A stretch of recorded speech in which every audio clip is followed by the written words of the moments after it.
구체적으로 그러면은 교육을 어떻게 이끌어 가실지 우리 후보님께서 갖고 계신 어떤 교육 정책에 대한 비전도 좀 소개를 해 주시죠. 네. 우선은 이 교실의 선장은 교사거든요. 네. 그런데 우리나라 교사는 대단히 우수한 사람들의 모임체입니다. 네. 그래서 이들이 가지고 있는 역량 그리고 선생이 되려고 하는 사람들은 어렸을 때부터 그 꿈을 가지고 있잖아요. 네. 그래서 그 꿈을 제대로 실천할 수 있는 환경을 만들어주는 것.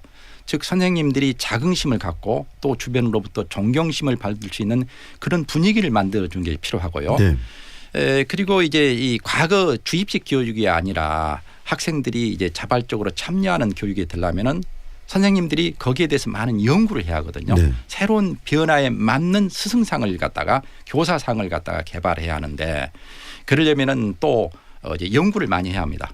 그런데 지금 선생님들 주변에 보면은 너무 잡무가 많아요. 네. 특히 이제 새로운 어떤 교육 시스템이라든가 이런 것을 도입하는데 이제 연구하는 우선적인 집단이 교육 전문직인데 네. 이를 장학사들이라든가 이런 분들 보면 잡무에 묻혀가지고 어떤 창조적인 머리를 갖다가 쓸 겨를이 없는 것 같아요. 그래서 저는 첫째로는 선생님들이 교육에 전념할 수 있는 그런 분위기를 만드는 게 우선이고 두 번째로는 학생들의 문제인데 학생들이 좀 더 자발적이고 네. 자기 주도적인 학습 능력을 갖도록 하는 게 중요하다고 생각을 하게 됩니다.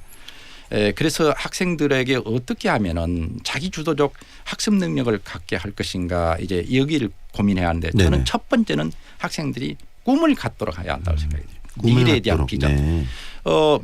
학교를 졸업하는 순간 학생들은 이제 다양한 재능을 필요로 하잖아요. 네. 수학을 못했던 학생도 사회에 나가면은 그가 가지고 있는 다른 잠재적 재능에 의해서 꽃을 필 수가 있는 것이고 네. 그래서 현재 자기의 이 실망하지 말고 주저앉지 말고 네. 내가 잘할 수 있는 일 내가 좋아하는 일이 뭔가를 찾아서 진로 교육을 시키고 그래서 미래에 대한 꿈을 갖게 하는 거. 네. 그리고 이제 학생 자치 활동을 진작시켜 가지고 마찬가지로 학생들이 선생님에 의해서 끌려다니는 학교가 아니라 자기 주도적 주도하는. 학습을 할 수 있도록 만들어내겠다는 말씀이시네요. 그렇죠. 굉장히 좋은 말씀이신데 좀 더 구체적으로 한 번 더 여쭙고 싶은 게 그러면 그 선생님들에게 어떤 잡무를 덜어주겠다는 이야기는 교육과 행정을 좀 나눠주겠다는 이야기로 들리기도 그렇죠. 하고요. 네. 그다음에 학생들에게 꿈을 주겠다는 이야기 굉장히 좋은데 우리 지금 학생들이 대학교 입시 제도와 연동된 어떤 네. 교육 시스템이기 때문에 그 대학교 입시를 준비하는 상황에서 모든 부분들이 지금 문제들이 발생하고 있다고 생각되는데 지금 대학교 입시가 학생부 종합전형 중심 아니겠습니까? 네. 그런 것들 충분히 준비할 수 있는 그런 환경을 만들어낼 수 있는 교육 시스템은 어떤 거라고 생각하십니까? 우선은 초중등에서는 교과 과정을 잘 준수해야 한다고 생각이 들어요. 네. 저는 그것이 ABC의 출발인데 네.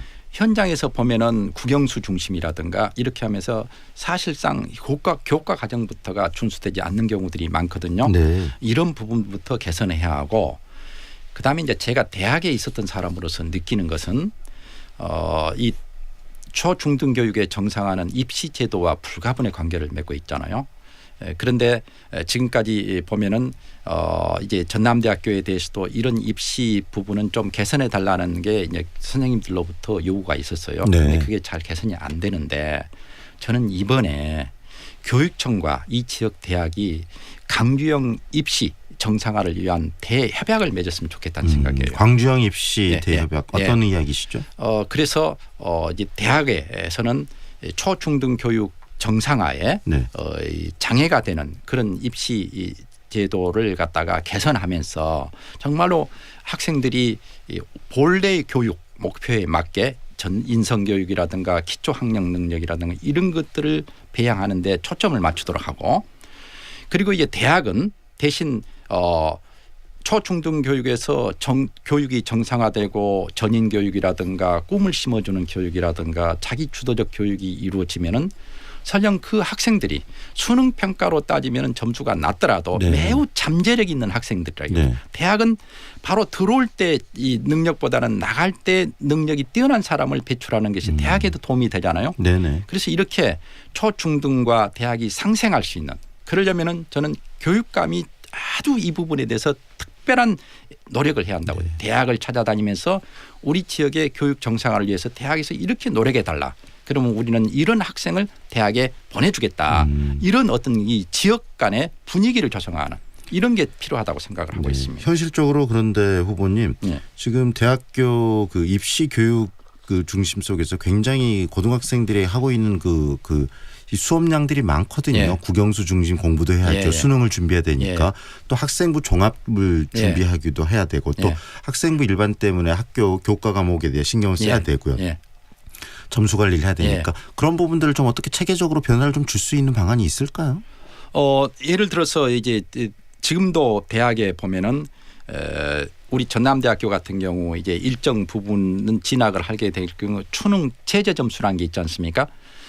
그런데 수능 최저 점수에 예외를 두는 이제 비율을 정해 가지고 각 학과의 어떤 거기에 대한 수용을 좀 부탁을 하거든요. 근데 학과들이 잘 안 해요 보면은. 네. 그런데 우리 학생들 중에 보면은 수능 성적에서는 낮더라도 아주 뛰어난 잠재력을 갖는 그런 학생들이 있단 말입니다. 네네. 그들에게 기회를 주는 거 그런 측면에서 저는 대학 입시 제도가 바꿔지느냐에 따라서 그것은 국가적인 차원의 입시 변형이 있고 지역적 차원에서 혹은 대학적 차원에 있거든요. 저는 얼마든지 그 부분과 관련해서 상당 부분은 융통성이 있다고 생각을 하고 있습니다. 네. 앞으로 그 교육의 어떤 시스템 자체를 많이 바꾸겠다는 생각을 가지고 계시는 거네요. 그 현재 이 장희국 교육감이 갖고 있는 교육 정책에 대한 얘기를 좀 더 나눠봤으면 좋겠는데요. 혁신 교육 굉장히 많이 이야기를 하고 있는데 그 부분에 대해서는 어떤 생각을 하고 계십니까?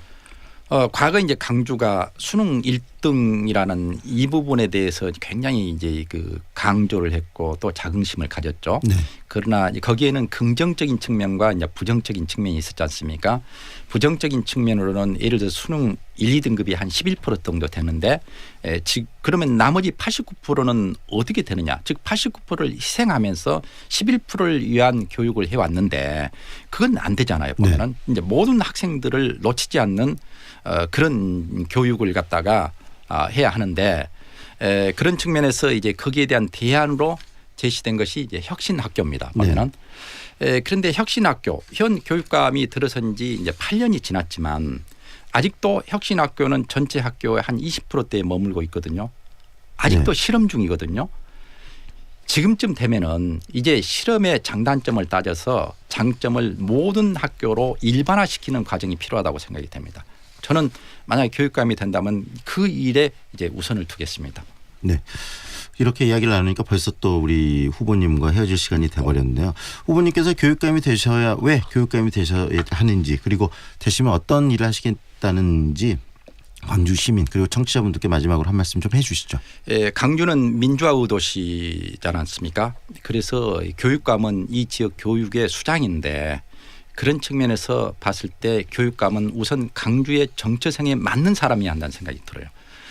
그런 측면에서 저는 지금까지 민주화라든가 이런 부분들이 꾸준히 이제 역할을 해왔고 그래서 우선은 이제 정체성에 어느 정도 맞는 사람이다라는 생각이 들고 두 번째로는 대학에서 교무 행정을 맡아보면서 나름대로 큰 조직의 행정에 대한 경험이 있다라는 것. 세 번째로는 시민사회 활동을 하면서 지역의 현안이라든가 혹은 청소년 활동을 통해서 어떤 초, 중고등학교 현황에 대해서 어느 정도 이해를 갖고 있기 때문에 제가 이런 부분들의 균형을 맞추면서 이 교육감 역할을 잘 할 수 있겠다 그런 생각을 해보게 됩니다. 네, 오늘 말씀 여기까지 듣겠습니다. 고맙습니다. 예, 감사합니다. 지금까지 광주시 교육감 최영태 예비 후보와 이야기를 나눴고요. 다음 주 월요일에는 정희곤 예비 후보와 함께 하겠습니다.